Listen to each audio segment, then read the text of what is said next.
रख हौसला वो मंजर भी आएगा, रख हौसला वो मंजर भी आएगा, जब प्यासे के पास चलकर समंदर भी आएगा। यूं थक कर ना बैठ ऐ मेरे दोस्त, यूं थक कर ना बैठ ऐ मेरे दोस्त, मंजिल भी मिलेगी, मिलने का मजा भी आएगा, मिलने का मजा भी आएगा। जय हिंद, वंदे मातरम। दोस्तों कैसे हैं आप सभी लोग? उम्मीद करते हैं आप लोग स्वस्थ मस्त होंगे। मैं रविशंकर तहे दिल से अपने प्लेटफॉर्म पर स्वागत करता हूं। मैं लेके आया हूं बहुत ही रोचक एवं शानदार टॉपिक, जिसका नाम है कॉन्स्टिट्यूशन अर्थात संविधान। वही संविधान जिसको लेकर के आज तक आजकल अपने देश में काफी ऊहापोह मचा हुआ है। सबको पता है भारत में बहुत सारी राजनीतिक पार्टियां हैं। कुछ पार्टी के नेतागण बयानबाजी करते हैं, मुझे इतना सीट दे दो तो मैं संविधान को खत्म कर दूंगा। कुछ पार्टी के नेतागण कहते हैं संविधान को बचा लो, संविधान खतरे में है। तो वाकई संविधान है क्या, उसी की चर्चा हम लोग आज विस्तृत करेंगे। सबसे पहले संविधान होता क्या है इसके बारे में जानते हैं। देखिए, संविधान किसी भी देश की वो सर्वोच्च विधि होती है। संविधान किसी भी देश की वो सर्वोच्च विधि होती है जो शासन के तीनों अंगों को अधिकार एवं शक्ति प्रदान करती है तथा उसे निरंकुश होने से रोकती है। अर्थात निरंकुश का मतलब होता है तानाशाही होने से क्या करती है, रोकती है। अब आपके दिमाग में एक क्वेश्चन उठ रहा होगा कि सर शासन के तीनों अंग कौन हैं? तो समझ लीजिए, शासन के 3 अंग के अंतर्गत आपकी कार्यपालिका, विधायिका और न्यायपालिका आती है। तो चलिए, कार्यपालिका के अंतर्गत कौन कौन लोग आते हैं? तो कार्यपालिका के अंतर्गत राष्ट्रपति, प्रधानमंत्री एवं प्रधानमंत्री सहित जो मंत्रिपरिषद होती वे लोग इसमें आते हैं। बात करते हैं विधायिका की। तो विधायिका के अंतर्गत आपके राष्ट्रपति, राज्यसभा और लोकसभा ये तीनों आते हैं। ठीक, अब बात करते हैं तीसरा अंग जो बचा है न्यायपालिका की। न्यायपालिका, जैसा कि आपको पता है, न्यायपालिका का सर्वेसर्वा कौन है? तो उच्चतम न्यायालय होता है, अर्थात जिसे हम सुप्रीम कोर्ट कहते हैं। तो उम्मीद करते हैं शासन के तीनों अंग आसानी से आप समझ गए होंगे और संविधान के अर्थ को कुछ हद तक समझ गए होंगे। तो उसी संविधान की हम लोग चर्चा करेंगे। जैसे कोई भी मूवी आप देखने जाते हैं तो 3 से 4 मिनट में उसके ट्रेलर को अर्थात उस मूवी के निचोड़ को आपके सामने प्रदर्शित कर दिया जाता है। तो आज मैं इस वीडियो में इस जो कॉन्स्टिट्यूशन है उसके निचोड़ को हम आपके सामने प्रदर्शित करेंगे, अर्थात आपको बताएंगे कि किस। सबसे पहले इसके सारांश को समझते हैं। ठीक है, ओके। तो चलिए आइए, सबसे पहले हम बात करते हैं संविधान की। देखिए, संविधान जब लागू हुआ 26 जनवरी 1950 को, तो उस समय 22 भाग, 395 अनुच्छेद और 8 अनुसूचियां थी। जैसा कि आप सबको पता है कि 26 नवंबर 1949 को संविधान बन गया था। उस समय भी कुछ अनुच्छेद को लागू कर दिया गया था, लेकिन पूर्ण रूप से जो संविधान लागू किया गया उस 26 जनवरी 1950 को लागू किया गया। उसी दिन से हम लोग गणतंत्र हुए, अर्थात रिपब्लिक डे जो मनाते हैं तो इसी के उपलक्ष्य में मनाते हैं। उम्मीद करते हैं आपको समझ में आ रहा होगा। तो चलिए अब हम बात करते हैं प्रेजेंट टाइम में जो आपका संविधान है उसमें कितने अनुच्छेद हैं। तो फिलहाल अभी 470 अनुच्छेद हो चुके हैं, जिसमें 25 भागों में डिवाइड किया गया है। जो उस समय 22 भाग था, अभी 25 भाग हो चुका है। अनुसूचियां जो 8 थी, इस समय 12 अनुसूचियां हो चुकी हैं। तो चलिए उसी के बारे में हम जिक्र करते हैं कि भाग 1 में किस सब्जेक्ट का जिक्र किया गया है। देखिए, भाग 1 में जब भी पूछे भाग 1 में किसका जिक्र है तो हम क्या बताएंगे, संघ और उसके राज्य क्षेत्र का जिक्र किया गया है। तो चलिए लिखते चलते हैं, भाग 1 में किसका जिक्र किया गया है। तो भाग 1 में संघ और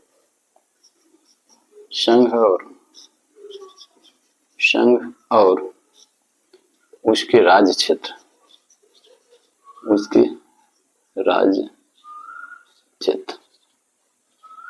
अर्थात आपसे एग्जाम में पूछता है भाग 1 में किसका जिक्र किया गया है तो क्या बताएंगे, संघ और उसके राज्य क्षेत्र का जिक्र किया गया है। अनुच्छेद की बात करें तो भाग 1 जो है, भाग 1 में अनुच्छेद 1 से लेकर के 4 तक का जिक्र है।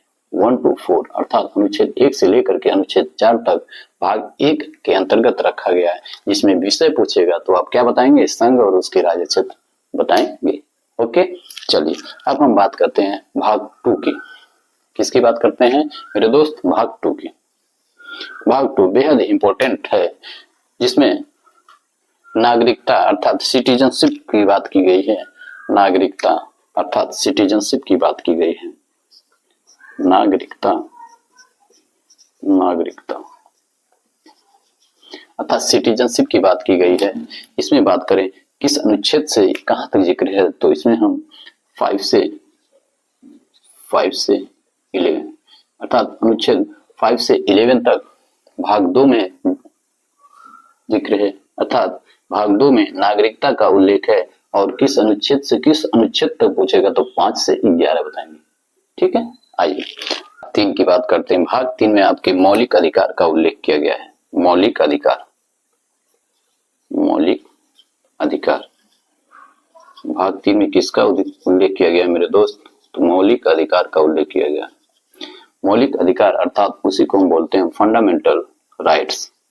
फंडामेंटल राइट्स अनुच्छेद आपसे जब पूछे तो अर्थात भाग 3 में किस अनुच्छेद से किस अनुच्छेद की बात की गई है, तो आप बताएंगे 12 से 35 अर्थात अनुच्छेद 12 से लेकर के 35 तक का जिक्र किया गया है। अब बात करते हैं भाग 4 की। किसकी बात करते हैं मेरे दोस्त, भाग 4 की बात करते हैं। पूछेगा भाग 4 में किस सब्जेक्ट का उल्लेख है, तो आप बताएंगे राज्य के नीति निर्देशक सिद्धांत जो है अर्थात नीति निर्देशक सिद्धांत का उल्लेख किया गया है, जिसे हम डीपीएसपी बोलते हैं। नीति निर्देशक सिद्धांत,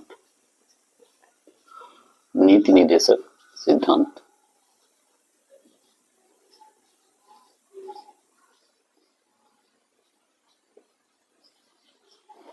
भाग 4 में नीति निर्देशक सिद्धांत का उल्लेख है, जिसे हम डीपीएसपी बोलते हैं। डीपीएसपी, ओके,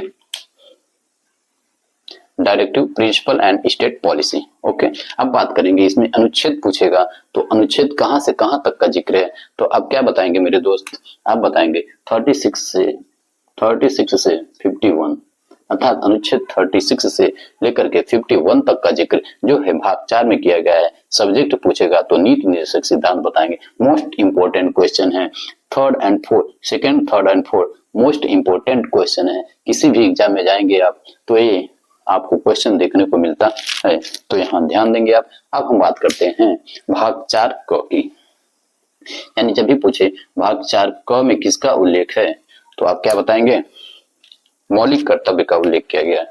किसका उल्लेख किया गया है मेरे दोस्त, मौलिक कर्तव्य का उल्लेख किया गया है। अर्थात भाग 4 क में मौलिक कर्तव्य का उल्लेख किया गया है। मौलिक कर्तव्य अर्थात जिसे हम फंडामेंटल ड्यूटीज बोलते हैं। फंडामेंटल ड्यूटीज बोलते हैं। इसमें आपको पूछेगा किस अनुच्छेद का जिक्र है, तो आप क्या बताएंगे, आप बताएंगे 51A। यहाँ 51 है ना, तो यहीं से आप लाइए 51A। ठीक, अर्थात 4 क में मौलिक कर्तव्य का उल्लेख है। अनुच्छेद पूछेगा तो क्या बताएंगे, 51A बताएंगे। क्या बताएंगे, 51A। उम्मीद करते हैं आपको बेहद ही आसानी से समझ में आ रहा होगा। अब हम बात करते हैं भाग 5 की। पूछेगा भाग 5 में किस विषय का उल्लेख है और किस अनुच्छेद तक उल्लेख है, तो क्या बताएंगे आप, कोई बात नहीं, आसानी से आप बने रहिए। देखिए भाग 5 में जब भी पूछे तो संघ का जिक्र किया गया है। किसका, संघ का अर्थात यूनियन का जिक्र किया गया है। जब भी अनुच्छेद की बात करें तो आप बताएंगे 52 से लेकर यानी 52 टू 151 अर्थात 52 से 151 तक। इसको आसानी से याद कैसे रखेंगे, देखिए 51 है, 51 के बाद क्या आता है 52। 52 से लेकर के इससे 1 कम कर दीजिएगा, 100 बढ़ा दीजिएगा, यानी 151। 52 से 151 अनुच्छेद तक भाग 5 में जिक्र किया गया है। सब्जेक्ट की बात करें तो संघ का उल्लेख किया गया है। अब हम बात करते हैं भाग 6 की। आइए भाग 6 को समझते हैं। भाग 6 में पूछे आपसे किसका जिक्र किया गया है, तो भाग 6 में आप क्या बताएंगे, राज्य अर्थात स्टेट का जिक्र किया गया है। किसका उल्लेख किया गया मेरे दोस्त, स्टेट का, राज्य का उल्लेख किया गया। जब भी अनुच्छेद की बात करें तो आप क्या बताएंगे, 152 से 237 अर्थात 152 आर्टिकल से लेकर के 237 आर्टिकल तक जो है भाग 6 का उल्लेख हुआ है। अब हम बात करते हैं भाग 7 अर्थात भाग 7 में आपसे पूछेगा भाग 7 में किसका जिक्र किया गया, तो आप क्या बताएंगे, पहली अनुसूची के भाग ख के राज्य अर्थात भाग 7 जब भी पूछेगा तो आप क्या बताएंगे, पहली अनुसूची के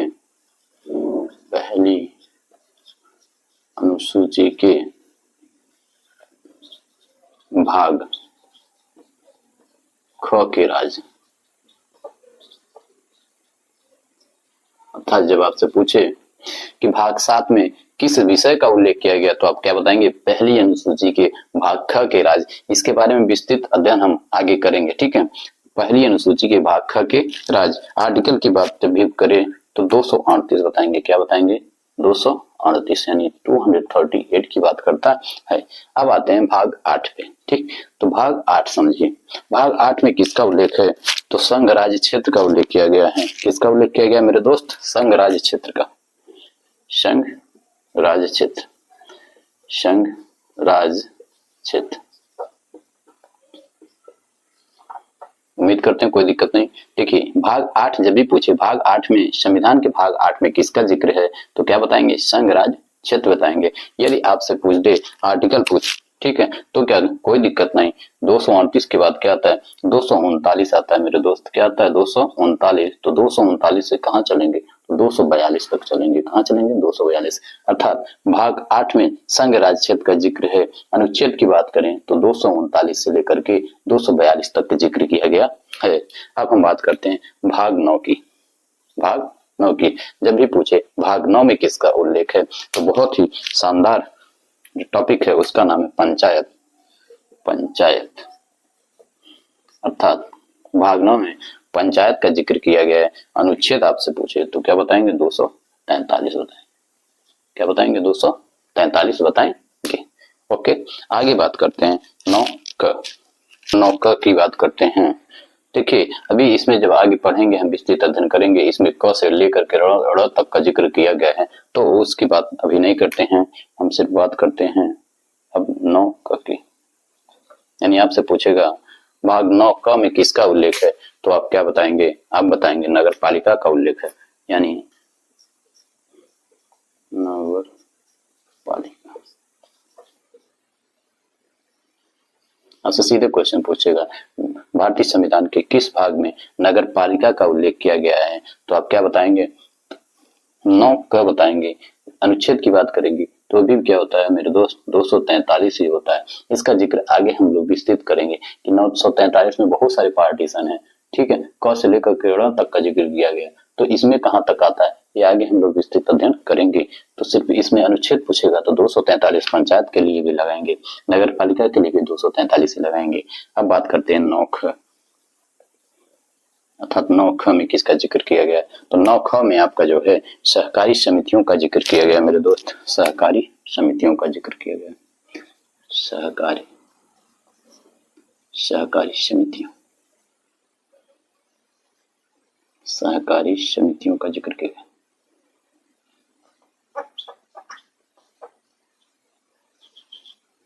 सहकारी समितियों का उल्लेख है, सहकारी समितियों का उल्लेख।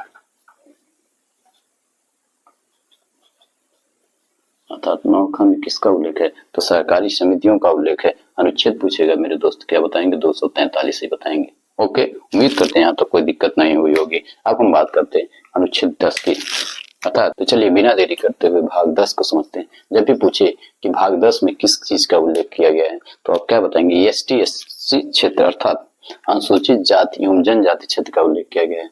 अनुसूचित अनुसूचित अनुसूचित जाति एवं जनजाति क्षेत्र।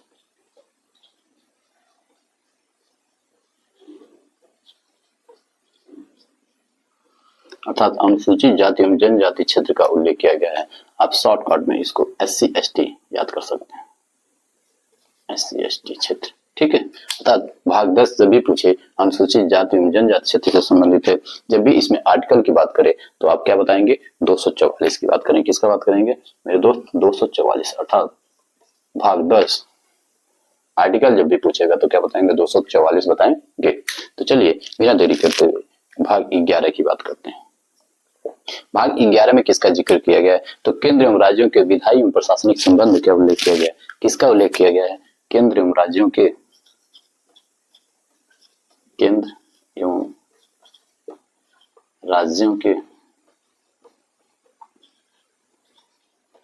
विधायी एवं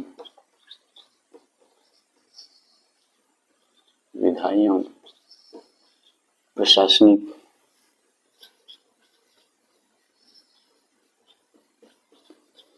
केंद्र एवं राज्यों के विधायी एवं प्रशासनिक संबंध का उल्लेख है। किसका उल्लेख है मेरे दोस्त?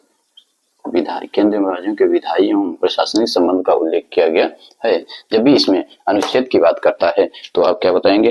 अनुच्छेद 244 के बाद क्या आता है? 245 आता है। क्या आता है मेरे दोस्त? 245, अर्थात 245 से लेकर के 263 अर्थात 63, 245 टू 263 आर्टिकल तक का जिक्र किया गया है। अर्थात भाग 11 पूछे तो केंद्र एवं राज्यों के विधायी एवं प्रशासनिक संबंध अनुच्छेद पूछे या आर्टिकल पूछे तो 245 से लेकर 263 अर्थात 263 तक का जिक्र किया गया है। अब हम बात करते हैं भाग 12 की। क्या बात करते हैं? भाग 12 की। जब भी पूछे भाग 12 में किसका जिक्र है तो क्या बताएंगे? केंद्र एवं राज्यों के वित्तीय संबंध का उल्लेख किया गया है। केंद्र एवं राज्यों के वित्तीय संबंध का उल्लेख किया गया है तो क्या लिखेंगे? केंद्र एवं राज्यों के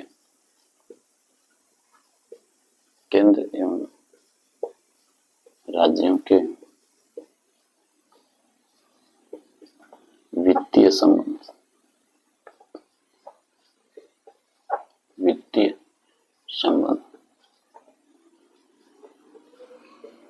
केंद्र एवं राज्यों के वित्तीय संबंध का उल्लेख किया गया है। आर्टिकल जब भी पूछेगा तो क्या बताएंगे आप? 263 के बाद क्या आता है? 264 आता है। अर्थात 264 से लेकर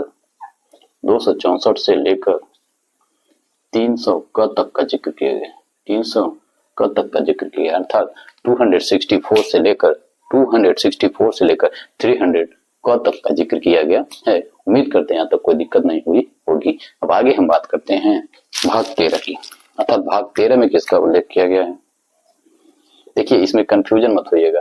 केंद्र एवं राज्यों के सबसे पहले विधायी एवं प्रशासनिक संबंध का उल्लेख है, उसके बाद आपका वित्तीय संबंध आता है। वित्तीय संबंध में जिसमें ये पूरे पैसों का लेन देन होगा, ठीक है, टैक्सेशन की बात की गई। अब बात करते हैं भाग 13 की। भाग 13 में भारत के राज्य क्षेत्र के भीतर जितने भी व्यापार होते हैं, भारत के राज्य क्षेत्र के भीतर, तो लिख लीजिए भारत के राज्य क्षेत्र के भीतर, भारत के राज्य क्षेत्र के भीतर, भारत के राज्य क्षेत्र के भीतर व्यापार वाणिज्य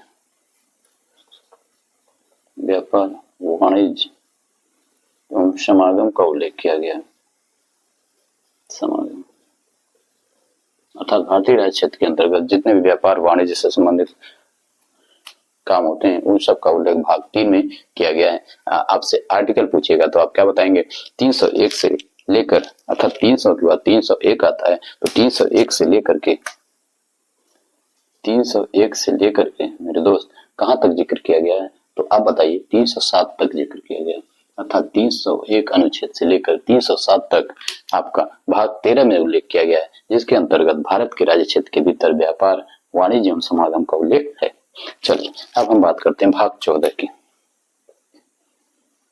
भाग 14 की बात करते हैं तो इसके अंतर्गत जो है संघ एवं राज्य की जो अधीन सेवाएं होती हैं, जैसे IAS PCS, सभी स्टेट अपना अपना PCS कराते हैं और संघ जो है IAS का एग्जाम कराता है, IPS कंडक्ट होते हैं उसके अंतर्गत।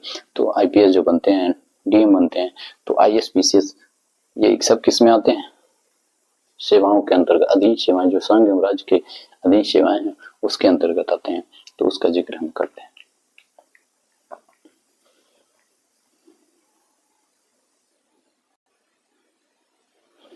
ये भाग 14 की बात करते हैं। भाग 14 में संघ एवं राज्यों के अधीन सेवाओं की बात करेगा। भाग 14 किसकी बात करता है? संघ एवं राज्यों के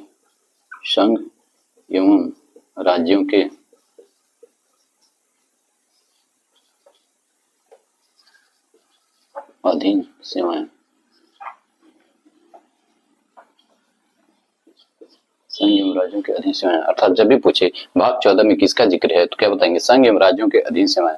अर्थात कुछ सेवाएं जो होती हैं संघ के अंतर्गत होती हैं और कुछ जो है राज्य के अधीन होती हैं, उसका उल्लेख किसमें किया गया? भाग 14 में किया गया है। जब भी आपसे आर्टिकल की बात करें तो आप क्या बताएंगे? 307 के बाद क्या आता है बेटा? 308 आता है। अर्थात 308 से लेकर 308 308 से लेकर 323 अर्थात 308 से 323 अनुच्छेद तक जिक्र किया गया है। किसमें? भाग 14 में। भाग 14 अनुच्छेद 308 से 323 तक संबंधित है। सब्जेक्ट जब भी पूछेगा तो आप क्या बताएंगे? संघ एवं राज्य क्षेत्र, राज्यों की अधीन सेवाएं। ठीक, उम्मीद करते हैं यहाँ तक समझ में आया होगा। इनके अंतर्गत देखिए आईएएस पीसीएस का एग्जाम जो होता है वो इसी के अंतर्गत आता है। ठीक, अब हम बात करते हैं भाग 15 जो बेहद इंपॉर्टेंट है, जिसमें निर्वाचन का जिक्र किया गया। किसका? निर्वाचन का। निर्वाचन अर्थात जो चुनाव संबंधी कार्यक्रम होते हैं वे भाग 15 में उल्लेख किया गया। अर्थात भाग 15 में निर्वाचन का उल्लेख किया गया। जब भी अनुच्छेद की बात करें तो 324 से 329 तक का जिक्र है इसमें। ठीक, यानी जब भी आपसे पूछे भाग 15 में किसका उल्लेख है तो आप क्या बताएंगे? निर्वाचन बताएंगे। अनुच्छेद पूछे तो 324 से 329 बताएंगे। ठीक, यहाँ तक तो कोई दिक्कत नहीं हुई होगी। देखिए इसमें से इंपॉर्टेंट बहुत सारे हैं, मैं आपको शॉर्ट में छोटा करके दिखवा रहा हूं ताकि आसानी रहे। ठीक है, तो चलिए अब 15 के बाद हम 16 का जिक्र करते हैं। चलिए अब बात करते हैं भाग 16। जब भी आपसे पूछेगा जाए कि भाग 16 में किस सब्जेक्ट का जिक्र किया गया है, यानी भाग 16 में किसका उल्लेख है, तो आप बताएंगे कुछ वर्गों के संबंध में, कुछ वर्गों के संबंध में, कुछ वर्गों के संबंध में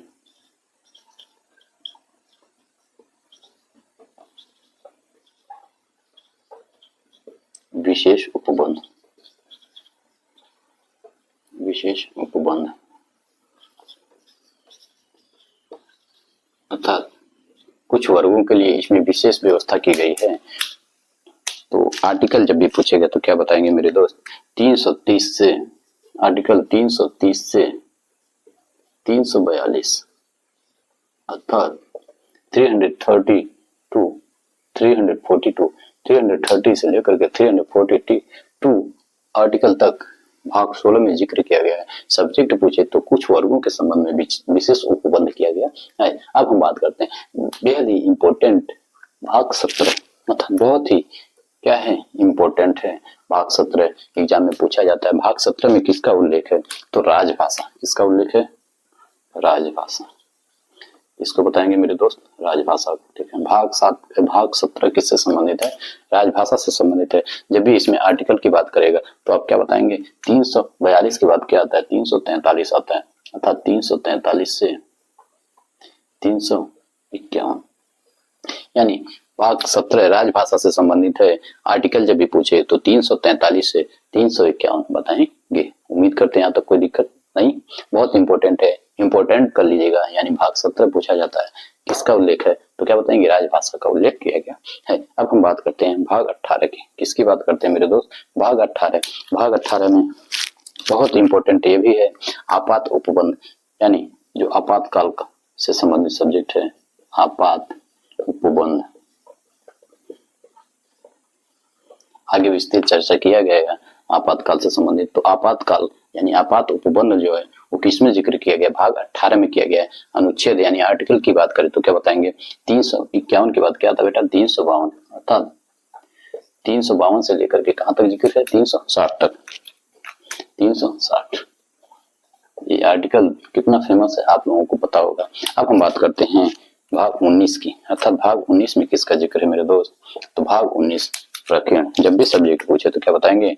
प्रकीर्ण बताएंगे। क्या बताएंगे? प्रकीर्ण। अर्थात भाग 19 में प्रकीर्ण का उल्लेख है।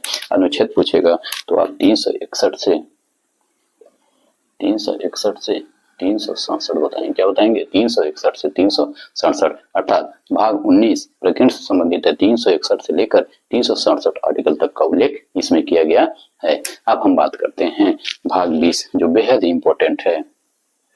भाग 20 जब भी पूछा जाए तो भाग 20 में किसका जिक्र है? संविधान संशोधन का जिक्र है। किसका? संविधान संशोधन का जिक्र किया गया है। संविधान संशोधन।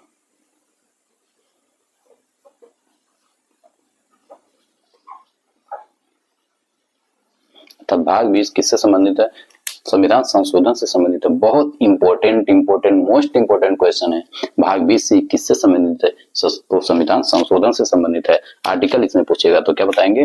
368 अर्थात 359 पूछता है। 359 आर्टिकल जो है किससे संबंधित है? संविधान संशोधन से। भाग पूछेगा तो 20वें भाग में इसका उल्लेख किया गया है। अब हम आगे बात करते हैं।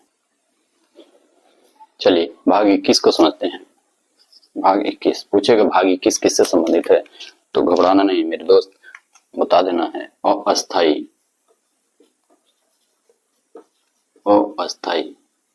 संक्रमणकालीन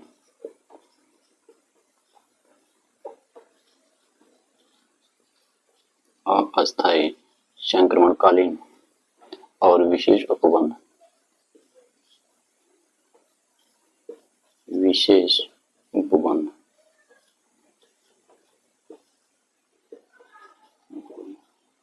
अर्थात अस्थायी और संक्रमणकालीन से संबंधित कुछ विशेष उपबंध इसमें किए गए हैं। अब बात करते हैं किस अनुच्छेद तक का इसमें जिक्र है। तो कुछ नहीं मेरे दोस्त, आइए मेरे साथ 369 से 392 अर्थात 369 से 392 अनुच्छेद तक का जिक्र भाग 21 में किया गया है। अब हम बात करते हैं भाग 22।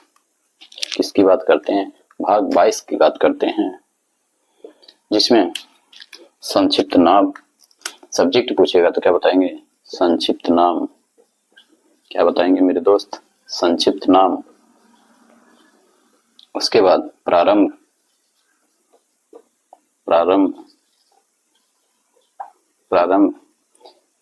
हिंदी में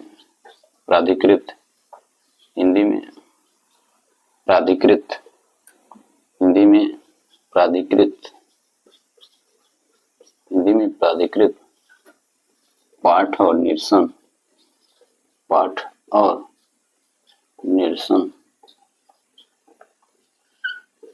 अर्थात पूछेगा भाग 22 में किसका उल्लेख है? तो संक्षिप्त नाम का उल्लेख किया गया, प्रारंभ का उल्लेख और हिंदी में प्राधिकृत पाठ और निरसन का उल्लेख किया गया। इसी में से कोई एक नाम दे देगा। पूछेगा किस भाग से संबंधित है? तो क्या लगाएंगे? 22 लगाएंगे। क्या लगाएंगे मेरे दोस्त?